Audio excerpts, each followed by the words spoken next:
Bismillahirrahmanirrahim. Assalamualaikum warahmatullahi wabarakatuh. Nama saya Adhan Hakim bin Muhammad Syahrudin. Nombor metrik 03 DKA 23F1060. Definisi siang dan malam. Kejadian siang dan malam. Siang dan malam terjadi adalah disebabkan bumi berputar. Maka sebahagian daripadanya akan terdedah kepada cahaya matahari. Tempat ini menjadi cerah dan ia adalah siang. Manakala sebahagian yang lain akan terlindung daripada cahaya matahari menyebabkan menjadi gelap dan ia adalah malam. Proses kejadian malam dan siang menunjukkan kekuasaan Allah Subhanahu Wa Taala. Siang dan malam terjadi kerana bumi berputar di atas paksinya mengelilingi matahari. Putaran bumi tersebut menyebabkan sebahagian daripada bumi terdedah kepada cahaya matahari. Ini menyebabkan berlaku siang. Malam pula berlaku kerana sebahagian lagi bumi terlindung daripada cahaya matahari. Huraian ayat Al-Quran. Surah Ali Imran ayat 190 hingga 191 yang bermaksud sesungguhnya dalam penciptaan langit dan bumi dan silih bergantinya malam dan siang terdapat tanda-tanda bagi orang-orang yang berakal, iaitu orang-orang yang mengingat Allah sambil berdiri atau duduk atau dalam keadaan berbaring dan mereka memikirkan tentang penciptaan langit dan bumi. Seraya berkata, "Ya Tuhan kami, tiada Engkau menciptakan ini dengan sia-sia, Maha suci Engkau, maka peliharalah kami daripada siksa neraka." Huraian ayat Al-Quran yang kedua. Salah satu kitab tafsir yang akan mengantarkan kita lebih dekat dengan sains iaitu Tafsir At-Tafsir Al-Kabir Mafatih Al-Ghaib karya Fakhruddin Ar-Razi. A'udzu billahi minasy syaithanir rajim. Wa min ayatihi manamukum bil-laili wan-nahari wabtiqa'ukum min fadlihi. Inna fi zalika laayatin liqaumin yasma'un. Shadaqallahul azim. Yang bermaksud, dan di antara tanda-tanda kebesarannya ialah tidurmu pada waktu malam dan siang hari dan usahamu mencari sebahagian dari kurniaannya. Sungguh pada yang demikian itu benar-benar terdapat tanda-tanda bagi kaum yang mendengarkan.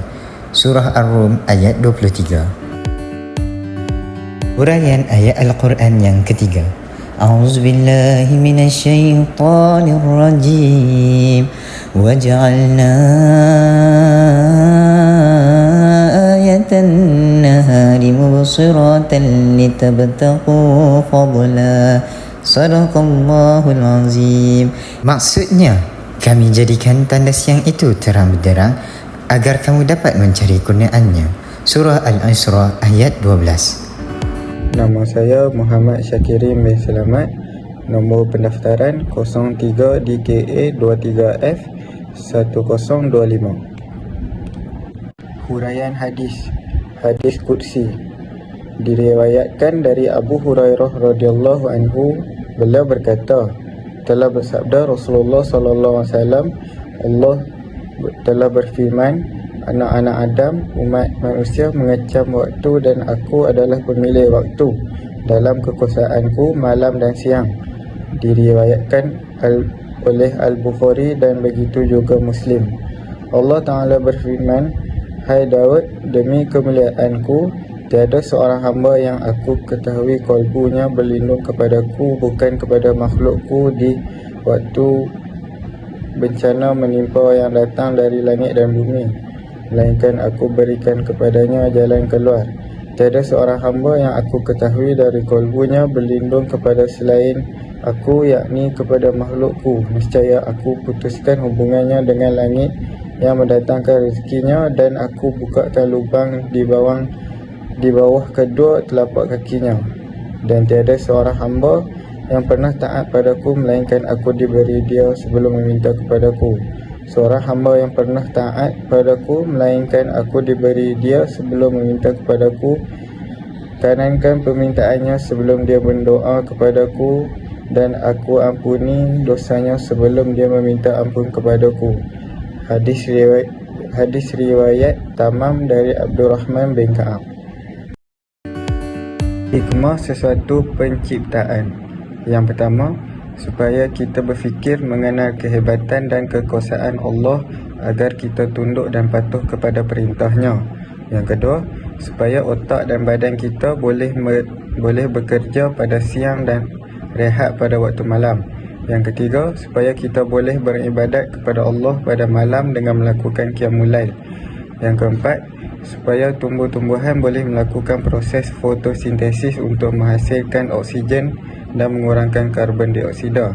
Yang terakhir, supaya kita boleh tengok matahari terbit di awal pagi dan turun waktu senja.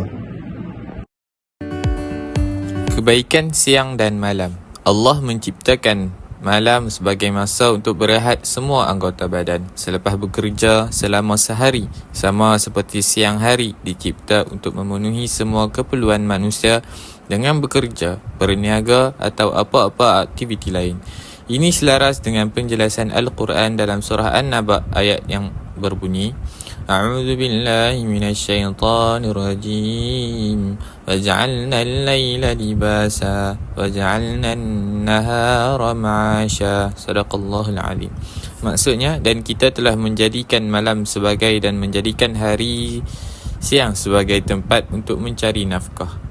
Kebijaksanaan mewujudkan siang hari menurut Imam Ibn Katsir dalam tafsirnya adalah untuk menerangi kehidupan, terutama untuk memudahkan manusia berurus niaga, berinteraksi dengan orang lain, sama ada dalam perdagangan atau aktiviti lain untuk memenuhi urusan dirinya dan keluarganya. Semasa Imam Tabari menambah supaya manusia memenuhi semua urusan duniawinya, mula makan, minum dan sebagainya, supaya dia tidak bergantung pada hadiah orang lain atau tamak. Oleh itu, Allah menjadikan siang hari sebagai punca syafaat manusia untuk menyediakan segala keperluan hidup. Saya Muhammad Haikal bin Hazani, 03 DKA 23F 1075. Kebaikan siang dan malam. Bismillahirrahmanirrahim. وَجَعَلْنَا اللَّيْلَ وَالنَّهَارَ آيَتَيْنِ فَمَحَوْنَا آيَةَ اللَّيْلِ وَجَعَلْنَا آيَةَ النَّهَارِ مُبْصِرَةً لِتَبْتَغُوا فَضْلًا مِنْ رَبِّكُمْ وَلِتَعْلَمُوا عَدَدَ السِّنِينَ وَالْحِسَابَ وَكُلَّ شَيْءٍ فَصَّلْنَاهُ تَفْصِيلًا.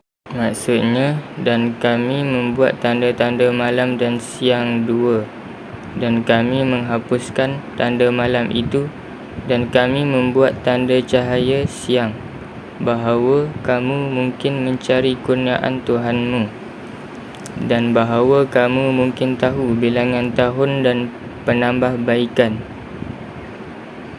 dan segala-galanya yang telah kami jelaskan dengan jelas. Imam Tabari menjelaskan ayat di atas bahawa antara rahmat Allah yang diberikan kepada manusia ialah Allah membezakan tanda-tanda waktu siang dengan kehadiran cahaya matahari supaya ia menjadi terang, dan malam ditandakan dengan permulaan kegelapan padang supaya manusia dapat menggunakannya dua kali dengan baik supaya matlamat hidupnya tercapai. Kewujudan siang dan malam sebagai penentu hari, bulan dan tahun atau memudahkan pengiraan dalam kalendar supaya manusia dapat mengingati, merekodkan peristiwa penting dalam sejarah hidup mereka seperti tarikh perkahwinan, kelahiran seseorang atau momen lain. Kesimpulannya, Allah menjadikan siang dan malam untuk kita melaksanakan keperluan manusia di siang hari dan memberikan anggota badan kita rehat pada malam harinya. Malam juga waktu untuk kita beribadat kepadanya seperti berqiyamul lail. Sungguh hebat ciptaan Allah yang menjadikan alam ini dengan adanya siang dan malam. Oleh itu, kita wajib percaya kepada kebesaran Allah yang mencipta alam semesta ini.